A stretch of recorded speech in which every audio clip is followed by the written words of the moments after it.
Hello, my name is Professor David Krasinski, and I'll be your instructor for this course.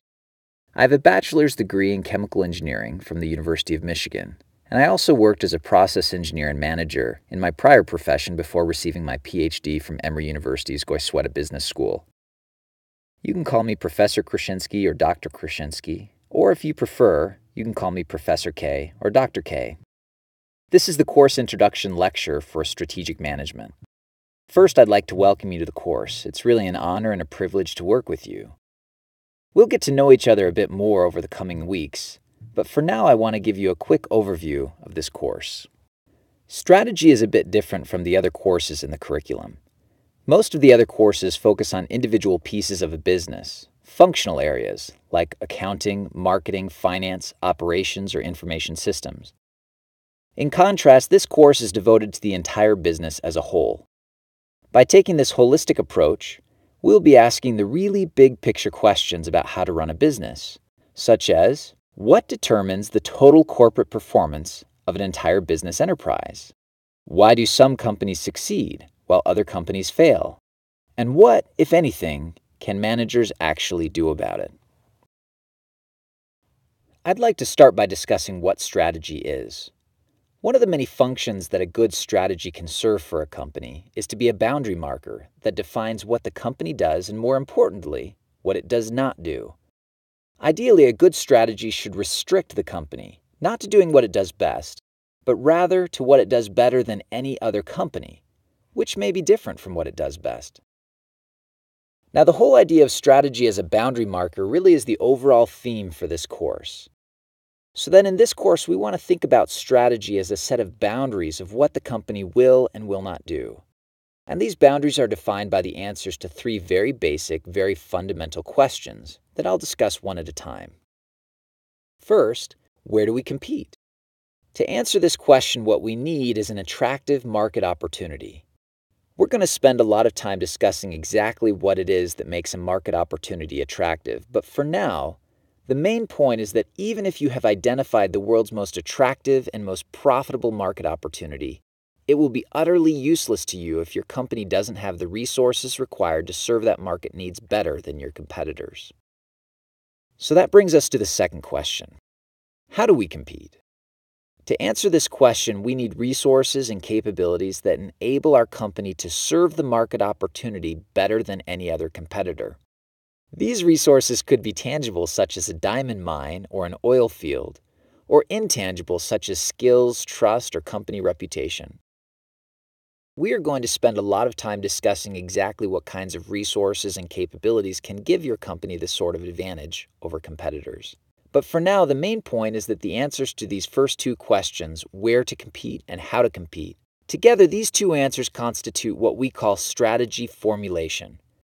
Once you know where you're competing and how you're competing, you have formulated a strategy. Strategy formulation is not all there is to strategy. There's also strategy implementation, which is critical because even if you had the best formulated strategy in the world, it still would be utterly useless to you if your company couldn't implement it effectively. So that brings us to the third question. How do we execute? In answering this third question, we need an implementation plan for aligning our people and organization with our strategy. This would include motivation, incentives, control systems, organization, leadership, and so forth. We're going to spend a lot of time discussing exactly how companies can most effectively implement the strategies they have formulated. But for now, I want to point out that implementation without formulation is just as useless as formulation without implementation. If you happen to formulate a poor strategy in your answers to the first two questions, then it makes no difference whatsoever how good your implementation plan is. As the old saying goes, it makes no sense to do the wrong thing perfectly. And that's a trap that a lot of companies fall into. They wind up devoting a lot of time, energy, and money to doing the wrong thing perfectly. And as a result, they wind up not making any money because no matter how perfectly they're doing it, they're still doing the wrong thing. So now, in thinking about the overall theme of this course and taking a step back, I'd like you to envision strategy as a three-legged stool. In order for this strategy stool to stand up successfully in the face of determined competition, All three legs must be firmly in place.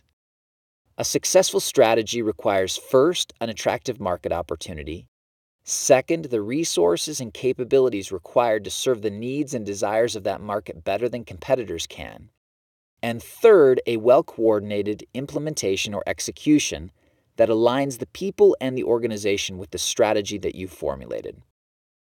If even one of those three legs is missing, then the stool will fall over and the company may fail. Now I want to show you how the three-legged strategy stool maps to the content we will cover in the course. This overall course roadmap is organized hierarchically, and we will return to it many times throughout the term. External analysis covers the tools and frameworks we need to identify our market opportunity, the first leg of the stool. Internal analysis covers the tools and frameworks we need to analyze the resources and capabilities we can utilize to seize the market opportunity. This is the second leg of the stool. Finally, strategy implementation covers the tools and frameworks we need to understand how to successfully execute our strategy. This is the third leg of the stool. This hierarchical roadmap for the course is included in the course syllabus, and we will refer back to it often. If you are ever confused about where we are in the course, or about how the current topic is connected to the overall scheme of the course, then you can simply refer back to this roadmap. I have three basic educational objectives for this course. First, I want you to learn and practice what we call diagnostic reasoning skills, which are quite different from analytical reasoning skills. Analytical reasoning is what you use when you apply logic to find a solution in an orderly, systematic way. For example, analytical reasoning is what computer programmers use to locate bugs in their programs. They systematically turn off one piece of the program at a time until the problem disappears. That way, they can figure out which subroutine was misbehaving and focus their efforts on repairing that subroutine. In contrast, diagnostic reasoning is the sort of skill that you use when you leap to accurate conclusions without having complete information. Basically, diagnostic reasoning boils down to your ability to fill in the gaps in information in order to make accurate conclusions without having all of the facts available. For example, diagnostic reasoning is what an emergency room doctor uses to identify the root problem underlying a cluster of apparently unrelated symptoms. Unlike the computer programmer, the emergency room doctor simply does not have the luxury of taking a purely analytical approach. The doctor can't wait for a million tests to be run, nor can she systematically turn off different organs to find the problem part of the body. She must quickly diagnose the problem in the face of incomplete and imperfect information using her diagnostic reasoning skills. The diagnosis must be right the first time, and there are rarely second chances. Most courses in the curriculum focus primarily on helping you develop analytical reasoning skills in specific functional areas like accounting, finance, operations, or information systems.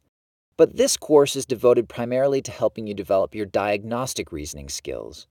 In my view, that's the main deliverable of this course.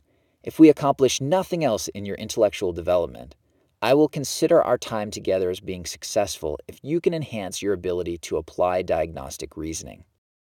My second educational objective in this course is for you to practice and improve your communication skills. That is, communicating your diagnoses and recommendations in a persuasive and well-reasoned way. But communication is a two-way street. If we are going to improve your diagnostic reasoning skills, we also need to improve your ability to seek out ways to improve the quality of information you use in your judgments. Thus, we will also practice listening to the varied backgrounds and experiences from classmates to refine our own thinking. My third and last educational objective in this course is for you to learn, understand, and be able to apply an entire toolkit of conceptual frameworks that can be used to frame and analyze the relevant issues in any strategic situation. While you may think initially that these tools and frameworks are only useful to analyze for-profit organizations, you will quickly see how they help you in many aspects of life. While these tools were designed to analyze companies, they are really about understanding situations when resources are scarce and performance matters. We will talk more about how these tools apply to multiple domains of life. So if these are the overall course objectives, then I want to take a moment to show you how the assignments and activities of the course fit in. First of all, if one of our main jobs is to prepare you to deal with ambiguous and imperfect information and make sense of it, we need to slowly push you out of the classroom towards a more complex world.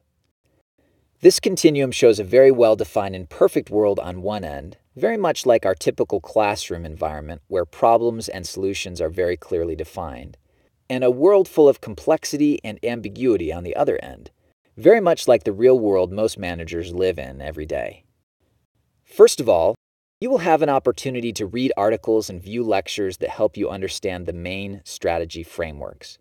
You will find that these frameworks have some strengths, like their simplicity, but also have many weaknesses because they can't fully account for the complexity of the real world. Thus, they are only tools to help you solve problems, not solutions in and of themselves. You will find that these tools make the most sense in very tightly controlled classroom environments. Second, after giving you conceptual tools and frameworks through articles and lectures, you will have an opportunity to engage with real business cases. These cases are very controlled because you are given a great deal of information in a very concise package. The cases are also static. That is, they deal with a business scenario at a point in time.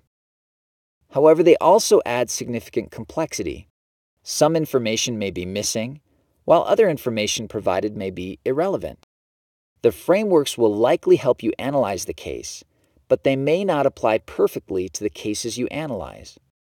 As you write case reports and/or come to class prepared to intelligently discuss your analysis of the case, you will increase your ability to make sense of a complex world and drive to the heart of the critical issues. In other words, these cases will help you take one step closer to the real world. In addition to the cases, articles, and lectures, you will also participate in a business simulation. As part of this simulation, you and a team of other students will develop and implement a strategy for a simulated firm. You will compete with teams made up of your classmates. While the simulation is still a very tightly controlled environment, it adds a dimension of complexity because it's dynamic. That is, market conditions change over time. Some of these changes are predictable, while others are not. You will have to create and refine a strategy and execution plan in the face of an uncertain future with unpredictable competitors. The simulation will help you gain appreciation for the interconnected nature of the three legs of the strategy stool, as well as the importance of integrating strategy across all operating units of a company. Well, there is a quick overview of the course. I'm a strong believer in utilizing precious classroom time for two-way interactional learning. This means that you will get most of the one-way material from me through online video lectures and reading assignments. In class, we will spend our time discussing, analyzing, and challenging. I certainly hope you enjoy your experience in this course, but more importantly, I hope you learn skills and tools that will help you be successful in life broadly, but also in your career.